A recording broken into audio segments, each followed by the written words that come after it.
I have therefore chosen this time and place to discuss a topic on which ignorance too often abounds and the truth too rarely perceived, and that is the most important topic on earth: peace.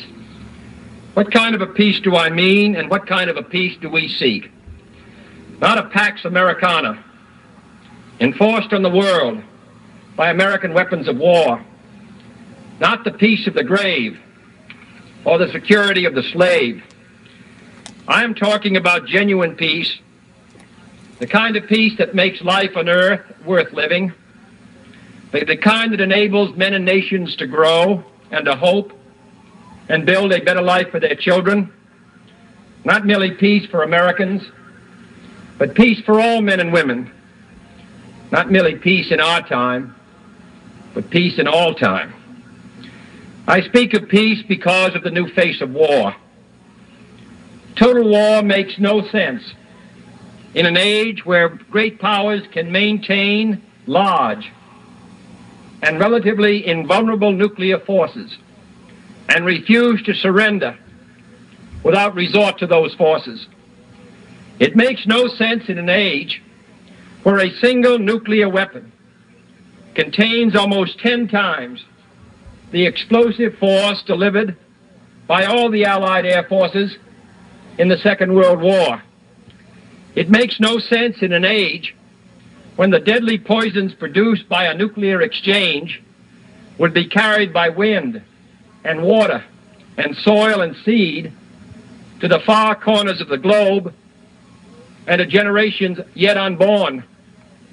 Today, the expenditure of billions of dollars every year on weapons acquired for the purpose of making sure we never need them is essential to the keeping of peace. But surely the acquisition of such idle stockpiles, which can only destroy and never create, is not the only, much less the most efficient, means of assuring peace. I speak of peace, therefore, as the necessary, rational end of rational men. I realize the pursuit of peace is not as dramatic as the pursuit of war, and frequently the words of the pursuers fall on deaf ears, but we have no more urgent task. Some say that it is useless to speak of peace or world law or world disarmament, and that it will be useless until the leaders of the Soviet Union adopt a more enlightened attitude.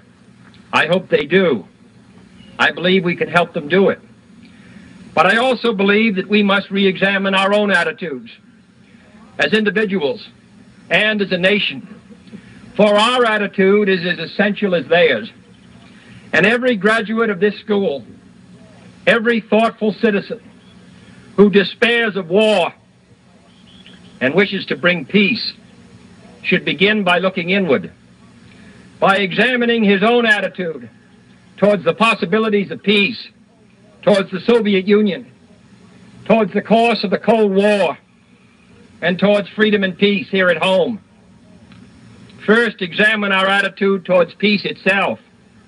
Too many of us think it is impossible. Too many think it is unreal. But that is a dangerous, defeatist belief. It leads to the conclusion that war is inevitable, that mankind is doomed, that we are gripped by forces we cannot control. We need not accept that view. Our problems are man-made, therefore they can be solved by man, and man can be as big as he wants. No problem of human destiny is beyond human beings. Man's reason and spirit have often solved the seemingly unsolvable, and we believe they can do it again. I am not referring to the absolute, infinite concept of universal peace and goodwill, of which some fantasies and fanatics dream. I do not deny the value of hopes and dreams, but we merely invite discouragement and incredulity by making that our only and immediate goal. Let us focus instead on a more practical, more attainable peace.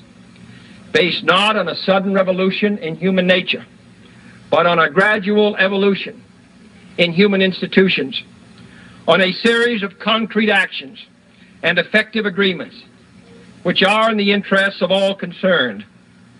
There is no single simple key to this peace, no grand or magic formula to be adopted by one or two powers. Genuine peace must be the product of many nations, the sum of many acts.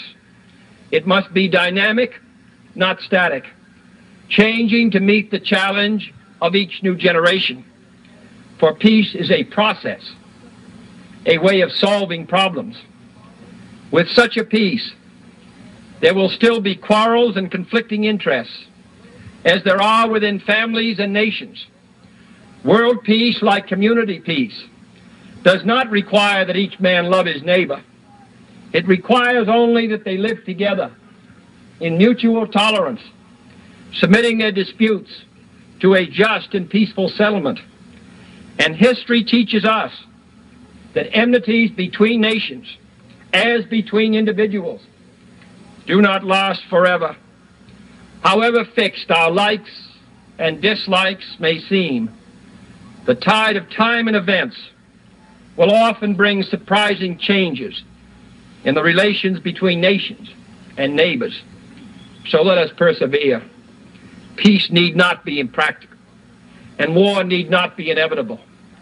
By defining our goal more clearly, by making it seem more manageable and less remote, we can help all people to see it, to draw hope from it, and to move irresistibly towards it.